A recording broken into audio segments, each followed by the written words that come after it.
Yes బంగారు రాజు cinema press మీట్లో Akkineni Nagarjuna cinema టికెట్ల రేట్లకు సంబంధించి తనకి ఎలాంటి ఇష్యూస్ లేవు, ఈ తక్కువ రేట్ల వల్ల తనకి తక్కువ వస్తుంది, దానివల్ల కూడా నాకు ఇబ్బంది ఏమీ లేదు, ప్రభుత్వం చేసేదంతా కూడా పాజిటివ్గానే ఉంది అనే ధోరణిలో ఆయన ఒక సమాధానం చెప్పడం జరిగింది. అలాగే సినిమా వేదికల మీద రాజకీయాలు తాను మాట్లాడినట్టు కూడా చాలా హార్డ్ హిట్టింగ్గా ఆయన మాట్లాడటం జరిగింది.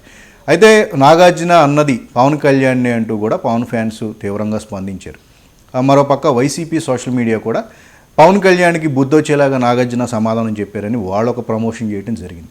ఓవరాల్గా ఏంటంటే కూడా ఇది సోషల్ మీడియా వేదికగా కూడా ఒక పెద్ద గొడవ ఒక వారం రోజుల నుంచి కూడా ఇది ఇంకా కంటిన్యూ అవుతూనే ఉంది. నిజానికి నాగార్జున సినిమా టికెట్ల రేట్లకు సంబంధించి తన అభిప్రాయాన్ని మాత్రమే చెప్పడం జరిగింది. దాన్ని వైసీపీ సోషల్ మీడియా పవన్ కళ్యాణ్కే కౌంటర్ ఇచ్చారు, నాగార్జునని ప్రమోట్ చేయటం. యాజ్ ఇట్ ఈజ్ మరోపక్క జనసేన సోషల్ మీడియా ఏదైతే ఉందో పవన్ కళ్యాణ్ని నాగార్జున అంటారా అని చెప్పేసి నాగార్జున గతంలో సినిమా వేదికల మీద రాజకీయ కామెంట్స్ ఏవైతే ఉన్నాయో వాటన్నిటిని తీసుకువచ్చి బయటికి ఆ కంపారిజన్ చేస్తూ కూడా ఒక బ్యాడ్ ప్రమోషన్స్ అనేవి కూడా జరిగినాయి, ఒక నెగిటివ్ ప్రమోషన్స్ అనేవి చెప్పుకోవాలి. అటు పవన్ కళ్యాణ్కి కానీ ఇటు నాగార్జునకి కానీ ఈ ఫ్యాన్ వార్ అనేది సోషల్ మీడియాలో గత వారం రోజులుగా జరుగుతూనే ఉంది.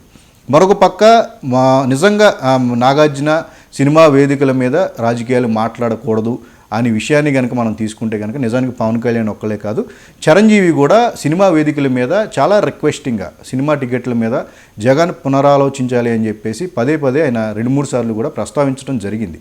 నిజానికి సినిమా యాక్టర్స్కి అవకాశం ఉండేది సినిమా వేదికల మీదే, ప్రీ రిలీజ్ ఈవెంట్లో లేదా ఇంటర్వ్యూల్లోనే తమ బాధలు చెప్పుకోవడానికి ఒక అవకాశం వస్తుంది కాబట్టి చెప్పుకుంటారు. అసలు అది కూడా వద్దు అనుకుంటే కనుక అపాయింట్మెంట్ ఇస్తే నేరుగా వెళ్ళి వాళ్ళ మంత్రులతోనే లేదా సీఎంలతోనే కూర్చొని మాట్లాడుకుంటారు. అది దొరకని పక్షంలో సినిమా వేదికల మీదే వాళ్ళు తమ బాధలను కానీ తన రిక్వెస్ట్లను కానీ పంచుకునే అభిప్రాయాలు ఆ అవకాశం అనేది ఉంటూ ఉంది.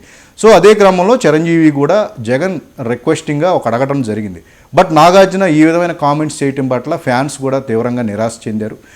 ఓవరాల్గా ఏంటంటే అభిప్రాయం చెప్పడం వేరు, బట్ చిరంజీవి పవన్ కళ్యాణ్ ఇద్దరు కూడా సినిమా వేదికల మీద మాట్లాడారు. నాని హీరో కూడా ఒక ప్రెస్ మీట్లో మాట్లాడటం జరిగిన క్రమంలో వీళ్ళందరికీ కౌంటర్గా నాగార్జున ఇచ్చారు. జగన్కి ఎక్కువగా ఫాలోవర్గా ఉంటూ వస్తున్న నాగార్జున కావాలని కామెంట్స్ చేశారు అన్న ఒక రకమైన నెగిటివిటీ అనేది స్ప్రెడ్ అయిపోయింది సోషల్ మీడియాలో.